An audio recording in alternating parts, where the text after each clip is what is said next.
దేవుని అతి పరిశుద్ధ నామానికి మహిమ కలుగును గాక. ప్రిలారా, ఈరోజు ఈ మాటలు వింటున్న దేవుని బిడ్డలందరికీ క్రీస్తు పేరట హృదయపూర్వకమైన వందనాలు తెలియజేస్తూ ఉన్నాను. గత కాలమంతా దేవుడు తన రెక్కల నీడలో భద్రపరిచి మరొక రోజును మనకు దయా కిరీటంగా ధరింపజేశాడు. అందును బట్టి ఆ త్రియేక దేవునికే మహిమ, ఘనత, ప్రభావములు కలుగును గాక. ఈరోజు దేవుడు మన కొరకు సిద్ధపరిచిన మాటలు మనం విందాం. యోబు గ్రంథము 8వ అధ్యాయము 7వ వచనాన్ని మనం చదువుతాం. అప్పుడు నీ స్థితి మొదట కొద్దిగా నుండినను తుదను నీవు మహాభివృద్ధి పొందుదు అని దేవుని వాక్యం ఇక్కడ మనను ధైర్యపరుస్తూ ఉంది.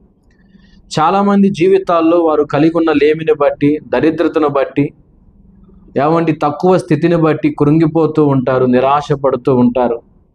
మేమెప్పుడు దీవించబడతాం, మేమెప్పుడు ఆశీర్వదించబడతాం, మేమెప్పుడు అభివృద్ధి చెందుతామని ఎదురు చూస్తూ ఉంటారు.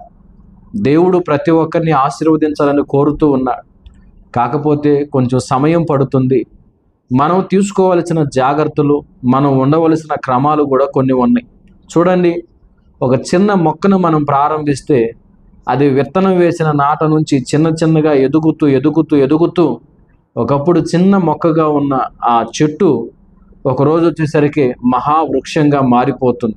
మన జీవితాలు కూడా క్రమక్రమంగా అలాగూ ఆశీర్వదించబడతాయి.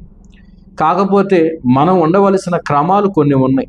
వాటిలో మొట్టమొదటి ఏంటిదంటే, కొద్దిగా నీ స్థితి ఉన్నప్పుడు దేవుడు నీకు ఇచ్చిన ఆ కొంచెంలోనే ఆ కొంచాన్ని బట్టి ప్రభువుని నువ్వు స్తుతించే వ్యక్తిగా ఉండాలి. నాకెందుకు దేవుడు ఎక్కువ ఇవ్వలేదు, అనేకులను మంచిగా దీవించాడు కదా, నా ఇంటి ప్రక్కన వాళ్ళు బాగానే ఉన్నారు కదా, నా ఇంటి ఎదురుగా ఉన్న వాళ్ళు బాగానే ఉన్నారు కదా, ఎక్కడెక్కడ వాళ్ళందరూ దీవించబడుతున్నారు, దేవుడు నన్నెందుకు దీవించట్లేదని మనకున్న ఆ కొద్ది స్థితిని బట్టి మనం సనిగేవారిగా, గొనిగేవారిగా ఉండకుండా, దేవా ఎంతోమందికి ఇది కూడా లేదు, ఈ కొంచెం ఆహారం కూడా లేదు, ఈ కొద్దిగా నివాసం కూడా, ఈ కొంచెం నీడ కూడా లేదు ప్రభువా, నాకైతే ఈ చిన్నపాటి నివాసం ఇచ్చావయ్యా, ప్రతిరోజు ఆహారం తినడానికి కృపనిచ్చావయ్యా అని నీకున్న కొంచెంలోనే నువ్వు ప్రభువుని స్తుతించే వ్యక్తిగా ఉండాలి. అప్పుడు నా దేవుడు నిన్ను మహాభివృద్ధి పరుస్తాడు, నిన్ను బలంగా ఆశీర్వదిస్తాడు.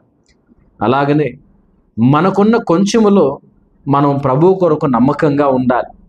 మనకు కొంచెమే ఉన్నప్పటికీ కూడా ఆ కొంచెములోనే దేవుని కొరకు మనం ధారాళంగా మన చేతులు చాపేవారిగా ఉండాలి. చాలామంది ఏమనుకుంటారంటే, నాకుంది కొంచెమే కదా, మరి ఈ కొంచెంలో ప్రభువుకి నేనేమి ఇవ్వగలుగుతాను అని కొంతమంది తమ చేతులను దేవునికి ఇవ్వకుండా వెనక్కి లాగేస్తూ ఉంటారు. గుర్తుపెట్టుకోవాలి, దేవుడు మనకిచ్చిన కొంచెంలోనే మనం నమ్మకంగా ఉండాలి. మనం చూస్తే బైబిల్ గ్రంథంలో సారెపతు విధవరాలు ఏలియా ప్రవక్త ఆమె యొద్దకు వెళ్ళినప్పుడు, అమ్మా ఆకలి అవుతుంది, మరి కొంచెం నీళ్ళు ఇస్తావా అని అడిగాడు. తర్వాత అదే చేత్తో కొంచెం అప్పం చేసి తీసుకునిరా అంటే, అయ్యా నా దగ్గర కొంచెం పిండి మాత్రమే ఉంది, పట్టెడు పిండి మాత్రమే ఉంది, మరి నేను నీకు ఇవ్వలేను అనే మాట పలికింది ఆమె. కానీ ఏలియా ప్రవక్త నువ్వు వెళ్ళి చేసుకొని రాపో అని ఒక మాట పలికినప్పుడు ఏమాత్రం సందేహించకుండా దైవ సేవకుడు చెప్పాడు కాబట్టి విధేయత చూపించి వెళ్ళి ఒక చిన్న అప్పాన్ని చేసుకొని వచ్చింది. ఎప్పుడైతే ఆమె దైవజనుని మాటకు విధేయత చూపించిందో, తనకున్న కొంచెములోనే దైవ సేవకునికి ఇవ్వటం ప్రారంభించిందో, అయిపోని ఆశీర్వాదం, తరగని దీవెన ఆమె జీవితంలో చూసింది. ప్రియులారా, తర్వాత లేఖనాల్లో మనం చూస్తాం, వారు మాత్రమే పోషించబడటం కాదు, తమ ఇంటి వారందరూ కూడా తినడానికి ఆ కరువు కాలం అంతా కూడా ఆమె పోషించబడిందని మనం చదువుతాం. గుర్తుపెట్టుకోవాలి, మనకున్న కొంచెములోనే దేవుడు మనను పరీక్షిస్తూ ఉంటాడు. కాబట్టి మనం పిసినారితనంగా ఉండకుండా మనకున్న కొద్దిగలోనే దేవునికి ఇచ్చే విషయంలో, 10 మందికి సహాయం చేసే విషయంలో మనం ఎప్పుడైతే మన చేతిని చాపగలుగుతామో, చాపిన నీ చేతిని నా దేవుడు ఆశీర్వదిస్తాడు. నా దేవుడు నీ చేతిని సమృద్ధితో నింపుతాడు. కాబట్టి మరి ప్రభువుకి మనం ఇద్దాం. అలాగనే మన చుట్టూ ఉన్న పేదలకు సహాయం చేద్దాం. మరొక మాట మీకు జ్ఞాపకం చేస్తాను, మన స్థితి కొంచెముగా ఉన్నప్పుడే దేవుడు మనలను ఆశీర్వదిస్తాడు అన్న విశ్వాసం కూడా మనకు ఉండాలి. దైవజనులు షాలేమను గురించి ఒక విషయాన్ని మీతో పంచుకోవడానికి నేను సంతోషిస్తూ ఉన్నాను, ఆసక్తి చూపుతూ ఉన్నాను. అదేంటంటే, ఇప్పుడు పరిచర్య మహాభివృద్ధి చెందిందండి, ఆశీర్వదించబడిన స్థితిలో ఉంది. కానీ ఒకానొక దినాన మరి దైవ సేవకులు తినేదానికి కూడా సరైన ఆహారం లేదు. ఆయా ప్రాంతాల నుంచి కొంతమంది ప్రజలు వచ్చినప్పుడు, సుమారు ఒక 10 మంది వ్యక్తులు వచ్చినప్పుడు ఒక చిన్న సంఘం సమకూర్చబడతా ఉంది. దైవజనులు షాలేమన్న వాళ్ళ అమ్మతో అన్నాడు, అమ్మా, మరి దూర ప్రాంతం నుంచి ప్రజలు వస్తున్నారు, వారికి ఆహారం పెట్టాలి, వాళ్ళని ఖాళీ కడుపుతో పంపివేయకూడదు అని మరి కుటుంబ సభ్యులతో అన్న చెప్పినప్పుడు, ఆ కుటుంబ సభ్యులు అన్న మాట ఏంటంటే, అయ్యా, మనకే లేక ఇబ్బంది పడతా ఉన్నాం, మరి వాళ్ళకి ఎక్కడి నుంచి పెడదామంటే, మనం తినేదే కొంచెం పెడదాం, మనం తినేదే కొంచెం వాళ్ళకు కూడా పెడదాం. అయినా ఈ స్థితి మనకి ఎక్కువ కాలం ఉండదు. ఈరోజు మనం తినడానికి ఇబ్బంది పడుతున్నాం, ఒకరోజు వస్తుంది అనేక మందికి ఇచ్చేట్లుగా, అనేక కడుపులు నింపేట్లుగా దేవుడు మనల్ని దీవిస్తాడని తన కుటుంబీకులతో విశ్వాసంతో పలికాడు ప్రియులారా. ఎప్పుడంటే తన స్థితి కొంచెంగా ఉన్నప్పుడే, కొద్దిగా ఉన్నప్పుడే దైవజనులు విశ్వాసంతో ఆ మాట పలికారు. మరి ఆ పలకబడిన మాటలు దేవుడు వినలేదనుకుంటారా? ఖచ్చితంగా విన్నాడు.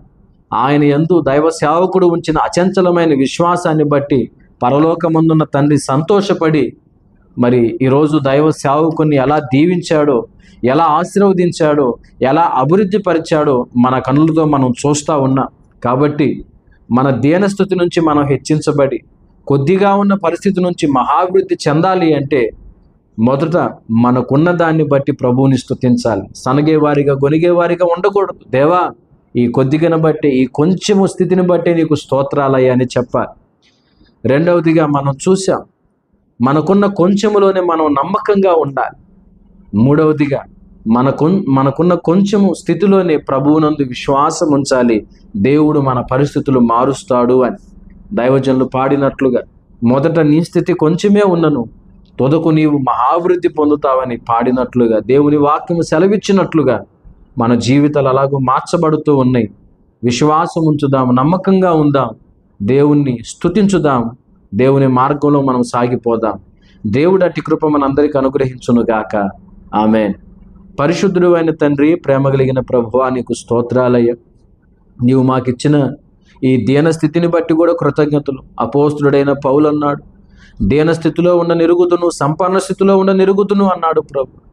తన దీన స్థితిని బట్టి కూడా నిన్ను స్తుతించగలిగాడు తండ్రి. అలాంటి అనుభవాలు మాకు దయచేయండి అయ్యా. దేవా, అది లేదు ఇది లేదని సనిగేవారిగా గొనిగేవారిగా కాక, ఉన్నదాన్ని బట్టి నీకు కృతజ్ఞతలు చెల్లించే మంచి మనసును మాకు దయచేయండి. మాకున్న కొంచెములో నమ్మకంగా ఉండే కృప దయచేయండి. మాకున్న కొంచెములో విశ్వాసంతో ముందుకు సాగే కృపను దయచేయండి. ఈ మాటలు మా హృదయాల్లో స్థిరపరిచి మా జీవితాలు నీ చేత ఆశీర్వదించబడినట్లు సహాయం చేయమని. ఎంతమంది ఈరోజు ఈ మాటలు వింటూ ఉన్నారు, యేసు నామమున వారు మహాభివృద్ధి పొందుదురుగాక, ఆశీర్వదించబడుదురుగాక, వర్ధిల్లుదురుగాక. ప్రభువా, కృపతో దీవించి రోజంతా నీ కాపుదల్లో భద్రపరచమని యేసు నామమున అడుగుతున్నాము తండ్రి. ఆమేన్, ఆమేన్.